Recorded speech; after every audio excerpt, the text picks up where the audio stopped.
예, 안녕하십니까. 윤상현 의원입니다.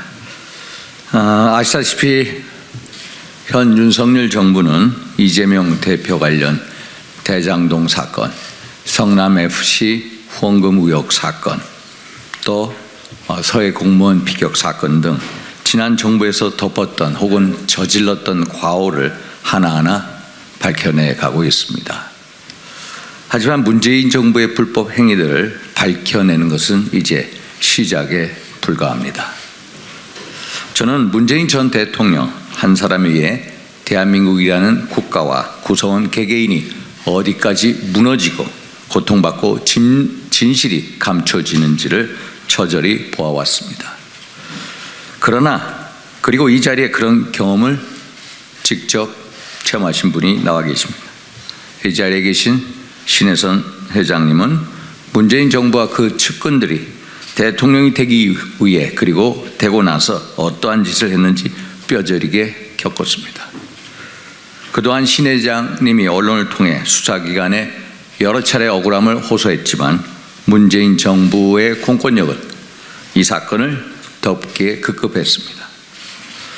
문재인 정부 청와대, 검찰, 경찰, 국가정보원, 방송통신위원회 등이 조직적으로 유죄를 무죄로 만들고 무죄를 유죄로 만든 것은 이미 여러 사건을 통해 드러나고 있습니다.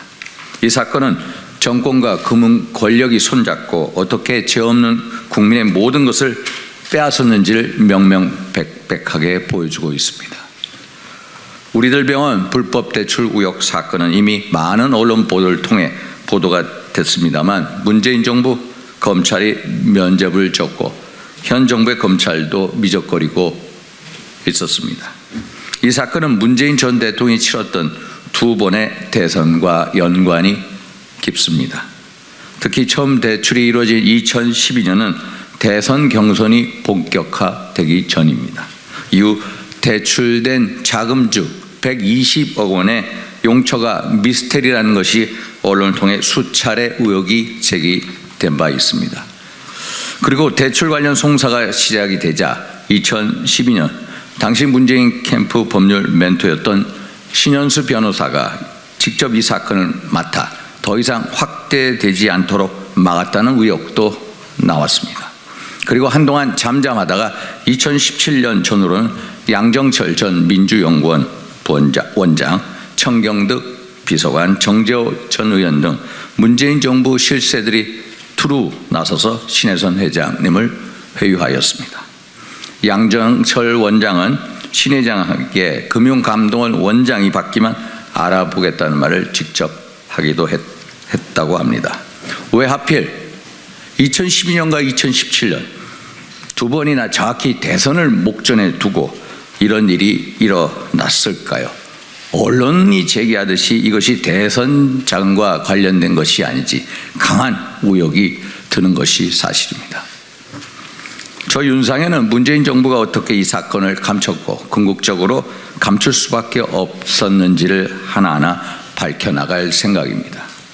이에 검찰, 금융권, 감사원 등이 이 사건에 대한 수사 감사를 통해 명명백백하게 진실을 밝혀줄 것을 강력히 촉구합니다. 사실 이 사건은 출발에 불과하지만 제가 당대표에 나간 이유 중에 가장 큰 이유입니다. 지난 문재인 정부 5년 동안 대한민국의 가치와 근간이 송두리째 무너졌습니다. 이것을 다시 바로 잡아야 하는 과제를 우리 윤석열 정부가 안고 있습니다. 이 정부의 성공은 물론이고 대한민국의 발전을 위해 지난 문재인 정부의 무도함을 바로 잡기 위해 저는 이 자리에 섰습니다. 저는 의혹이 가득한 문재인 정부의 은폐된 진실을 밝히고 대한민국을 밝히는 데 끝까지 혼신의 노력을 다하겠습니다. 이상입니다. 우리 신혜선 회장님의 증언을 듣도록 하겠습니다. 안녕하십니까. 신혜선입니다. 제가 오늘 이 자리에 선 이유는 공권력이 무분별하게 남용되었을 때 한 국민의 삶과 사회의 정의가 어떻게 무너질 수 있는지를 알리기 위해서입니다. 저는 우리나라 최초의 천주교 영세자인 이순 성년의 후손으로서 부끄럽지 않은 삶을 살기 위해 노력해 왔습니다. 그러나 대선이 있었던 2012년 저도 모르는 영문도 모른 채 우리들 병원 사건에 휘말리면서 제 인생은 송두리째 무너져 버렸습니다. 저는 이 사건으로 인한 스트레스로 암이 발생하여 항암 치료를 받고 있는 중이며 수십 년 살아온 집과 건물도 억울하게 다 뺏긴 상태입니다. 최근 성남FC 사건, 서해 공무원 피격 사건 등과 관련해 온 국민의 의문점을 가지면서도 지난 정부와 언론의 발표에 속을 수밖에 없었습니다. 그러나 이 사건들은 윤석열 정부가 새로이 들어서서 재수사를 한 결과 공권력이 악용되면 진실은 땅에 묻히고 오히려 흑과 백이 조작될 수 있다는 것을 여실히 보여주었습니다. 제 사건 역시 진실을 밝힐 수 있는 명백한 증거들이 차고 넘치는데 수사를 진행하지 않아 몇 년 전부터 여러 언론에서 많은 의혹을 제기해 왔었습니다. 의혹들과 관련해 문재인 정권은 사건을 은폐하기에 급급했을 뿐 수사가 진행 것은 아무것도 없습니다.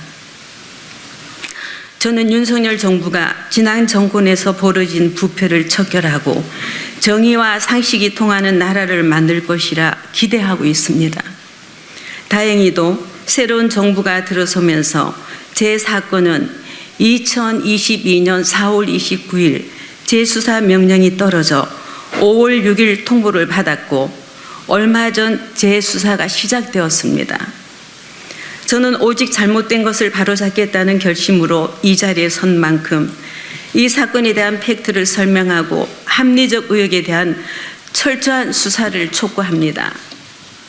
2012년 9월 당시 재무적으로 어려움을 겪던 우리들 병원 이상호 원장은 산업은행으로부터 1,400원을 대출받는 과정에서 산업은행은 이상호 원장에게 모든 금융대출 연대보증에서 빠질 것을 전제조건으로 요구했다고 합니다.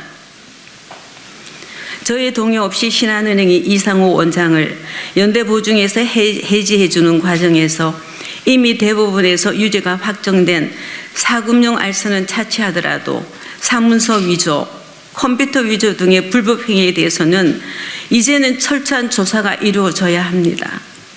저는 신한은행을 상대로 고소한 사건이 진행되는 과정에서 당시 정권의 실세들이 이 사건과 밀접한 관계가 있다는 사실을 알게 되었습니다. 처음에는 왜 신한은행이 이상호 원장을 연대보증에서 빼기 위해 그토록 집착하였는지 전혀 알 수가 없었습니다. 그래서 이상호 원장이나 김수교 회장에 대해서도 저는 아예 법적 조치도 하지 않았던 것입니다. 사건이 발생하고 나서 이상호 원장은 김수경 회장과 이혼했고 신한은행 관계자들 상대로 소송하는 과정, 그리고 2019년 주간조선 첫 보도를 보면서 왜 이상호 원장이 무리수를 두어가며 2012년 당시 그토록 급하게 대출을 받아야 했는지 그제서야 퍼즐을 맞출 수가 있었습니다. 이후 수사 과정에서도 저도 모르고 있던 제 명의 대출 관련 통장들이 김수경 회장의 사무실에서 발견되었고 1,400억 대출 관련해 국내 최대 로펌에 수수료 명분으로 120억을 지급했다는 김수경 회장의 주장이 나왔습니다. 하지만 이와 관련된 의혹을 처음 보도한 기사에 따르면 해당 로펌에 지급한 금액은 1억 원밖에 되지 않는다고 합니다. 그렇다면 나머지 119억은 어디에 사용되었는지 합리적 의심을 할 수밖에 없는 것입니다. 당시 보도된 기사에 따르면 산업은행 내부에서도 이런 대출은 있을 수가 없다고 합니다. 이 사건의 핵심 관계자이자 우리들 병원 대주주이며 이상호 원장의 아내였던 김수경 회장의 주장은 무엇을 의미하는 걸까요? 한 언론사에서 대선 자금과 관련해 의문점을 제기하였듯이 저 역시 이 부분에 대해서 대선 자금에 대한 강한 의문이 있기에 철저한 수사를 요망합니다. 공교롭게도 이 사건과 관련된 인사들은 정권교체 전이나 정권교체 후에도 문재인 대통령의 최측근들이었습니다. 당시 왜 청와대 민정수석실과 경찰이 이 사건을 담당할 정도로 관심을 보였을까요? 이 사건의 금융 관련자들과 결탁한 문재인 정권의 인사들이 직접 저를 찾아와 여러 차례 중재를 시도했고, 그 과정에서 평범한 국민으로서는 상상조차 할 수 없는 제안들이 많았습니다. 저는 이런 일을 겪으면서 권력을 가진 자들이 악랄하고 야비하게 권력을 악용할 때 어떠한 일들이 벌어질 수 있는지를 뼈아프게 경험한 사람입니다. 저는 처음부터 지금까지 일괄된 주장과 의혹을 제기해 왔으며, 참여연대 공동대표였던 김경률 회계사조차도 이 사건을 문재인 정부의 금융농단이라고 정의했습니다. 그럼에도 이 사건이 묻혀있던 이유는 지난 문재인 정권이 공권력을 동원한 압력으로 눌러 철저히 진실을 감췄기 때문입니다. 당시 경찰 간부 아예 담당 수사관에게 수사하지 말라고 노골적으로 압박한 사실도 있습니다. 지난 정권에서 무죄였던 사건들이 이 정권 들어 유죄로 밝혀지고 있는 것도 결코 우연의 일치는 아닙니다. 따라서 이 사건은 검찰의 압수수색 관련 은행의 감사원의 감사 등을 통해 진실을 철저히 밝혀져야 할 것입니다. 이 사건은 정권과 금융 권력이 손잡았을 때 어떤 일이 벌어질 수 있는지를 보여주는 상징적인 사건입니다. 저는 권력의 남용으로 정의가 무차별히 밟히는 것을 보고 겪었지만, 새로운 세상이 오면 진실이 밝혀지고 정의가 이길 것이라는 신념으로 버텨왔습니다. 부디 이 기자회견이 계기가 되어 문재인 정권에서 공권력의 부당한 압력으로 왜곡되고 얼룩졌던 수많은 사건들이 제대로 재조명되어지기를 국민 앞에서, 그리고 이 사회에 정의가 살아있음을 온 국민에게 알리는 기회가 되기를 간절히 희망합니다. 여러 기자분들 경청해 주셔서 대단히 감사합니다.